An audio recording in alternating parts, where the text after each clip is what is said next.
రూపాయి పేదవారికి చెందే విధంగా అధికారులు సహకరించాలని మంత్రి పొంగులేటి శ్రీనివాసరెడ్డి అన్నారు. ఖమ్మం జిల్లా తిరుమలాయపాలెంలో ఆయన పలు కార్యక్రమాల్లో పాల్గొన్నారు. మాదిరిపురంలోని గిరిజన గురుకుల పాఠశాలలో విద్యార్థులకు అందిస్తున్న డైట్ను మంత్రి పరిశీలించారు. ఈ సందర్భంగా ఆయన విద్యార్థులతో కలిసి భోజనం చేసిన అనంతరం నూతనంగా నిర్మిస్తున్న హాస్టల్ భవనాన్ని పరిశీలించారు. ఎన్నికల సమయంలో ఇచ్చిన హామీలే కాక ఇవ్వని వాటిని కూడా అమలు చేస్తున్నామని చెప్పారు. గడిచిన 10 సంవత్సరాల్లో బీఆర్ఎస్ ప్రభుత్వం పేదవారి పిల్లలను పట్టించుకోలేదని మండిపడ్డారు. क्वालिटी चेक लेटर क्या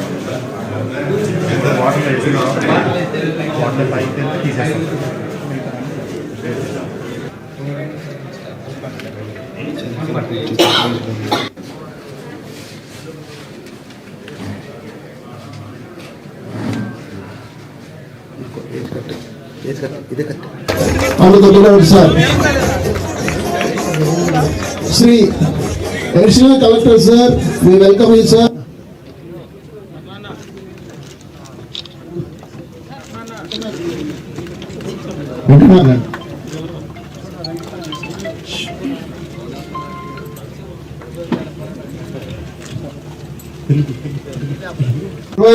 ఎలా నిర్వహించాలో అనే విషయాలను తెలియపరుస్తూ ఒక హ్యాండ్ బుక్ ని గౌరవనీయ తెలంగాణ మంత్రివర్యులు తెలంగాణ రూపాయలు దాదాపుగా 470 కోట్ల భారం పడినా కానీ పిల్లలను విద్యార్థులు మంచి పౌష్టిక ఆహారంతో సంతోషంగా ఆరోగ్యంగా పెరిగి అట్లానే వారు మంచి భవిష్యత్తు కలిగి ఉండాలనే ఉద్దేశంతో ఇంకా అనేకమైన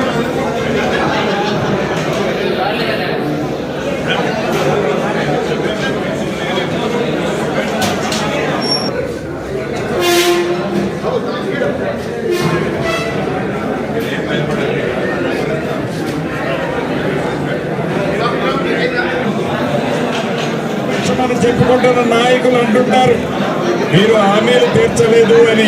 వాళ్ళకి ఏదైతే పేదోడు పిల్లలకి ఈనాడు ఈ ప్రభుత్వం చేస్తుందో ఇది ఎన్నికల హామీ కాదు. ఈ ఎన్నికల హామీ కాకపోయినా ఇది మాకు బరువు అని మేము భావించటంలా ఇది మా బాధ్యత అని భావిస్తున్నాం. ఇటువంటి అనేక కార్యక్రమాలని ఎన్నికల హామీ కాకపోయినా వేటికి ప్రధానమైన ప్రాధాన్యత ఇవ్వాలనో వాటికి మొదట ప్రాధాన్యత ఇస్తూ ఆ కార్యక్రమాలన్నీ సక్రమార్గంలో పెడుతూ ఇందిరమ్మ రాజ్యంలో ఈనాటి అనేక కార్యక్రమాలని ఈ ప్రభుత్వం చేపడుతుంది.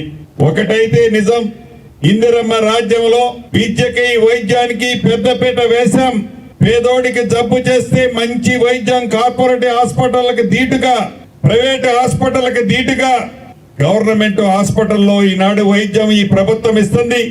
పేదోడికి జబ్బు చేస్తే ఆరోగ్యశ్రీ, రాజీవ్ ఆరోగ్యశ్రీ కార్యక్రమం ద్వారా 10 లక్షల రూపాయలు ఉచితంగా పేదోడు వైద్యం కోసం ఈ ప్రభుత్వం ఇస్తుంది. ప్రతి మండలంలో, ప్రతి నియోజకవర్గంలో, జిల్లా హెడ్ క్వార్టర్ లో, రాష్ట్ర రాజధానిలో కూడా అద్భుతమైన హాస్పిటల్స్ ని గతంలో సగం కట్టి మొండిగోడలు వదిలేసిపోతే ఆర్థికంగా ఇబ్బందులు ఉన్నా ఆ ప్రాజెక్టులన్నింటినీ యుద్ధ ప్రాతిపదిక మీద మన ఇందిరమ్మ ప్రభుత్వంలో పూర్తి చేసుకుంటున్నాం. అదే రకంగా స్కూల్స్ ని కూడా, విద్య పట్ల కూడా ఈ ప్రభుత్వం యొక్క చిత్తశుద్ధి, నిజాయితీ ఏంటో నిదర్శనమే ఈ డైట్ ఛార్జీలు పెంచడం కానీ, కాస్మెటిక్ ఛార్జీలు పెంచడం కానీ. ఉద్యోగస్తుల్ని ఒకటే కోరుతున్నాను, ప్రభుత్వ పక్షాన పేదవాళ్ళకి ఎంత ఖర్చు పెట్టడానికైనా ఈ ప్రభుత్వం వెనకడుగేసే ప్రసక్తే లేదు. ఖర్చు పెట్టే ప్రతి రూపాయి అది సద్వినియోగం అయ్యే విధంగా, పేదోడికి చెందే విధంగా, పేదోడు బతుకులు బాగుపడే విధంగా మీరందరూ సహకరించి ఏ మంచి ఉద్దేశంతో, ఏ పేదోడు పిల్లలు మంచి చదువులు చదువుకోవటం కోసం ఈ ప్రభుత్వం ఈనాడు ఈ డైట్ ఛార్జీలు, ఈ కాస్మెటిక్ ఛార్జీలు పెంచిందో వాటిని సద్వినియోగం అయ్యే విధంగా అధికారులంతా ఆ దిశగా పయనించాలని మనస్ఫూర్తిగా కోరుకుంటూ